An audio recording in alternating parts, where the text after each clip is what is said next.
क्या आप जानते हैं, एक ऐसा स्थान जहां स्वयं श्री शुकदेव जी ने भागवत कथा सुनाई थी, एक ऐसा तीर्थ जहां आज भी वट वृक्ष के नीचे दिव्यता जीवित है, और एक ऐसी देवी जिन्होंने हजारों वर्षों तक तप करके भक्तों को अन्न दिया।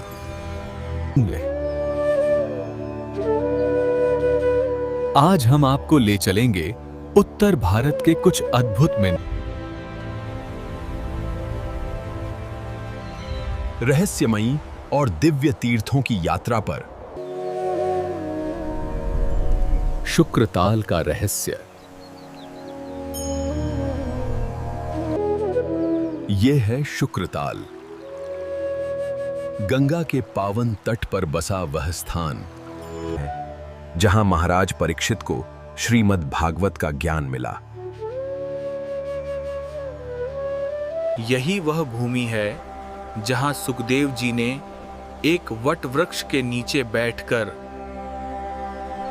7 दिनों तक भागवत कथा सुनाई थी।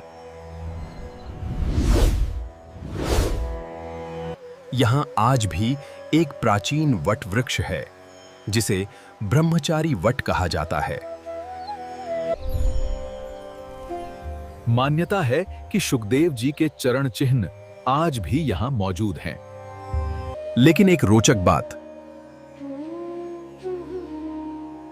बहुत लोग इसे शुक्रताल समझते हैं, पर इसका दैत्य गुरु शुक्राचार्य से कोई संबंध नहीं है। यहाँ हर साल 2 बड़े मेले लगते हैं, ज्येष्ठ शुक्ल दशमी, कार्तिक पूर्णिमा। देवबंद का आध्यात्मिक इतिहास। अब चलते हैं देवबंद, एक ऐसा स्थान जो कभी देवी वन के नाम से जाना जाता था। यहां स्थित है दुर्गा जी का प्राचीन मंदिर और उसके पास देवी कुंड सरोवर।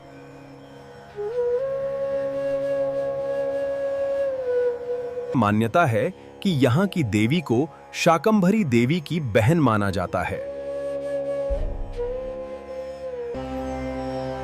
एक अद्भुत कथा भी जुड़ी है। कहा जाता है कि और जब बाहर निकाले गए तो उनके हाथ में स्वयं प्रकट श्री नवरंगी लाल की मूर्ति थी। शाकंभरी देवी की तपस्या।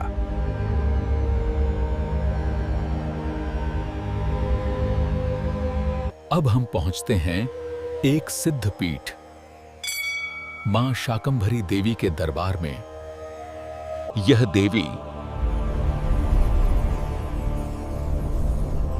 तीनों लोकों में प्रसिद्ध हैं, और कि उन्होंने 1000 वर्षों तक तप किया और केवल शाक का आहार लिया।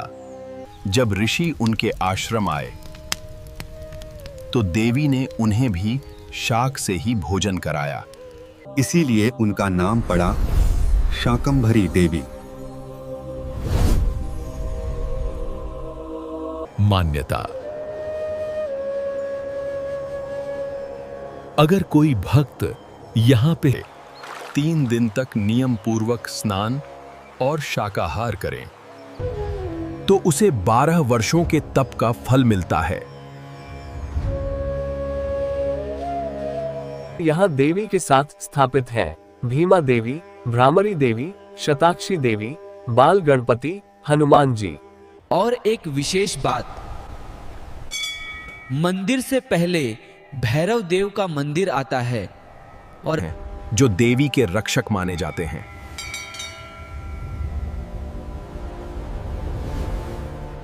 कपाल मोचन और अन्य तीर्थ।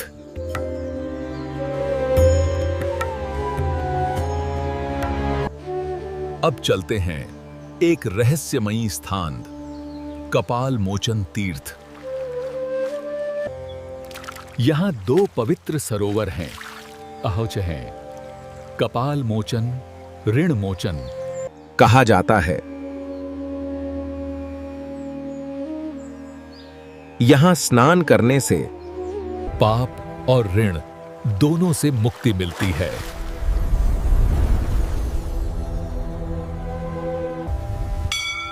पास ही स्थित है पंचमुखी हनुमान जी का प्राचीन मंदिर। और आगे आदि बद्री मंदिर, जिसके दर्शन बद्रीनाथ के समान फल देते हैं। हिमालय के सिद्ध पीठ,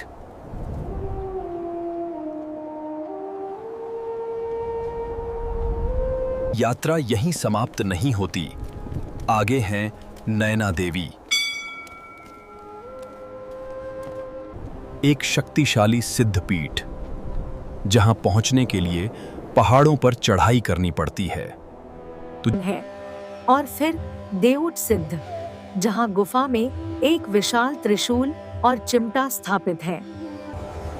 यहां हर कदम पर आस्था, भक्ति और रहस्य छुपा है।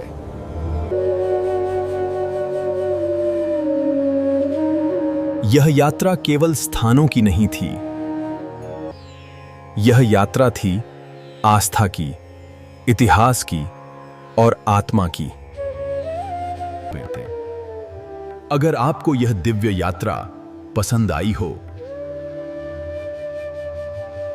वीडियो को लाइक करें, चैनल को सब्सक्राइब करें और कमेंट में जरूर लिखें,